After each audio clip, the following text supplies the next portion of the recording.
The good news is that I have not brought my 76-slide deck with me.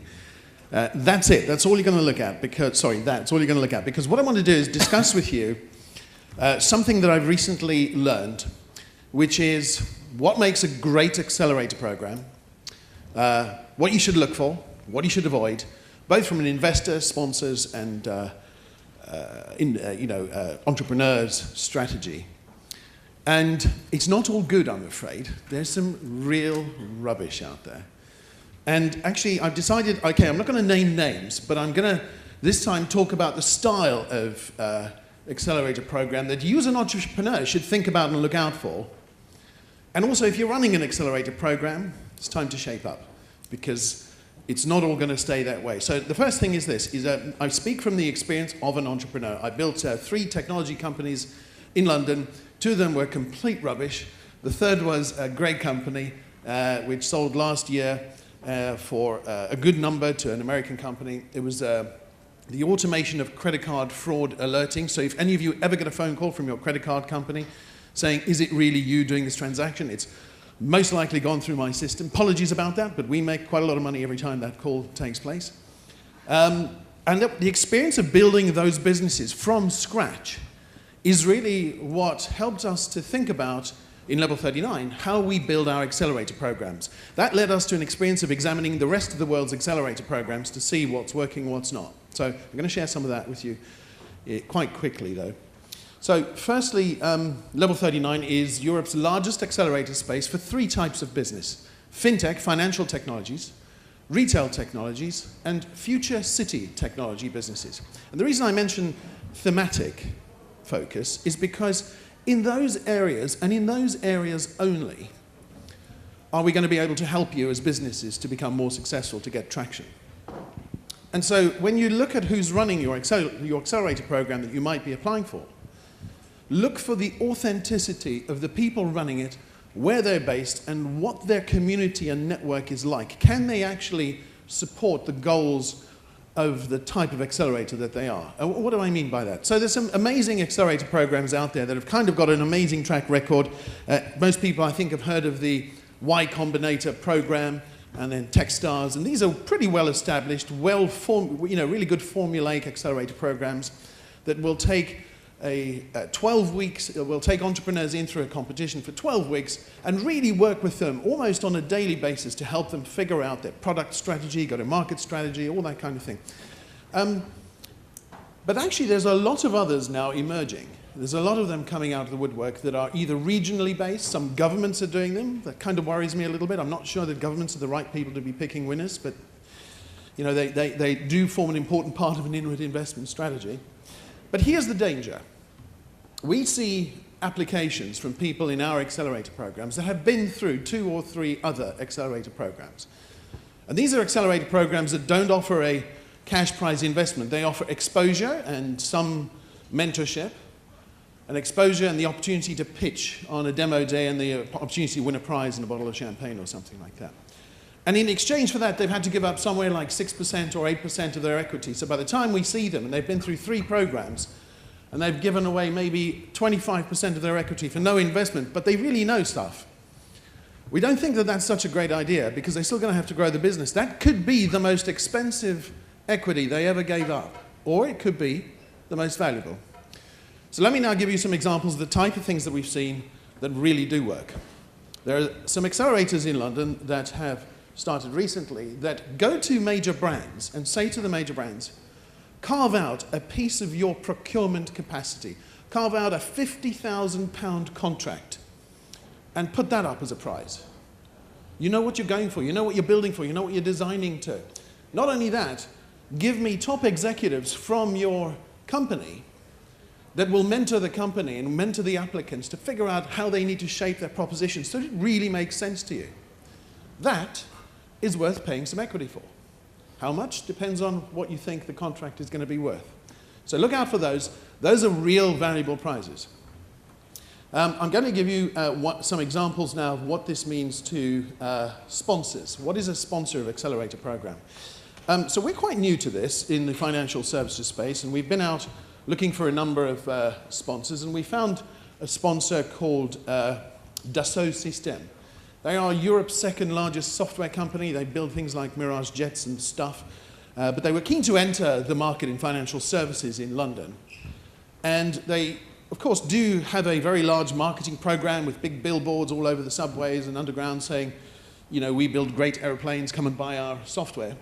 And that's great. You know, it's an important, you know, thing to do that. But they decided to become a sponsor for an accelerator program called the 3D FinTech Challenge. I'm going to describe what we did, because this is the kind of thing that as you're entering a program, you should think about and ask for.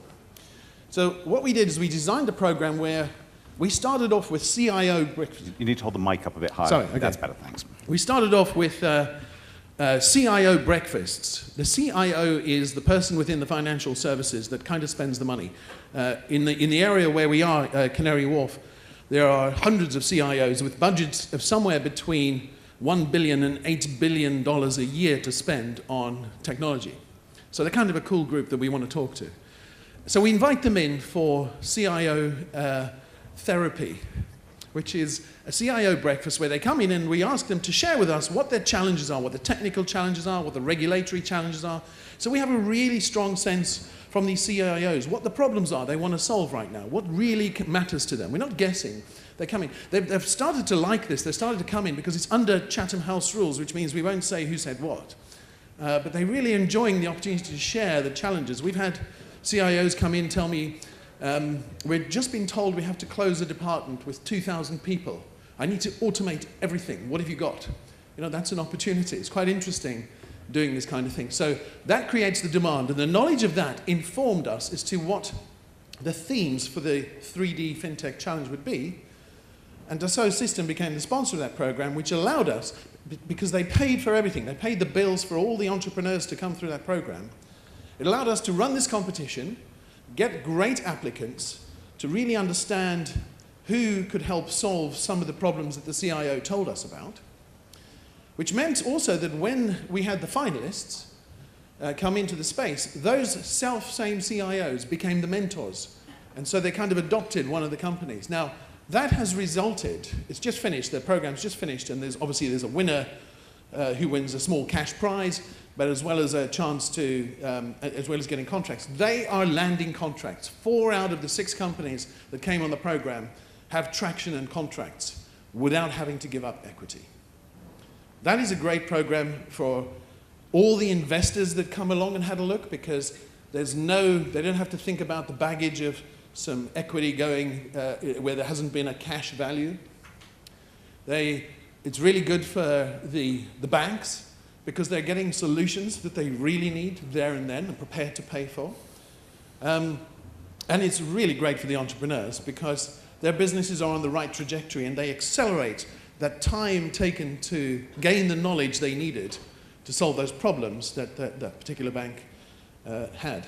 So that's what I call an interesting, useful accelerator program. And I'm a bit worried of the rise of the number of accelerator programs that don't have such strong value add, either thematically or don't have cash. Now, I would say that if I was an investor, if I was a venture capital investor or an angel investor, I would, after having run some accelerator programs now, I would say I would probably only invest through accelerator programs. Let me explain why. Because working with the companies, say in a 6 weeks period, I know you've got to block out 6 weeks of your life. You have the most amazing, intimate knowledge of the strengths and weaknesses of a company, their product, the service, what they're offering. You can help them plug the gaps that they need plugging. And the likelihood of success, or failure, but the likelihood of success is going to be definitely accelerated, but the problems, the failures, if you like, will be much more quickly solved than if they're in the bedroom and you might see them at the next board meeting, how things going. Well, it's okay, we've made some progress. So I think that accelerator programs sponsored with prizes or investments from venture capital, we'd like to see more of that, especially if the investors are prepared to spend the time and roll up the sleeves with us to work in the businesses. So now in closing, what I'd also like to say is that they are incredibly important parts of a growing tech economy. Why do I care about the tech economy? It's because it's an interesting business. It's only technology businesses and the creative industries, which can help a country, if you like, or a city, or any place, experience significant, potentially exponential growth for relatively small amounts of investments when compared to things like investing in manufacturing. So I think that there is a place for governments or city administrations to support this kind of thing. The most valuable thing they can do, by the way, as city administration, is carve out a piece of what they're going to buy, positively discriminate towards young, high growth, high potential businesses within their strategies, within their procurement strategies. That's the best thing they can do, and then organize accelerator programs around that. But my final word of warning is, for the entrepreneurs, don't be frightened to ask very tough questions of whoever it is that you're applying for the accelerator question. Ask them what the content will be. You know, week 1, week 2, week 3. Who are they planning to bring in? They should have this all nailed by the time that happens. If they don't have it, they should say the type of person, because that will tell you whether or not the quality of the program is going to be one that's actually going to help you succeed. Thank you. Eric, thank you.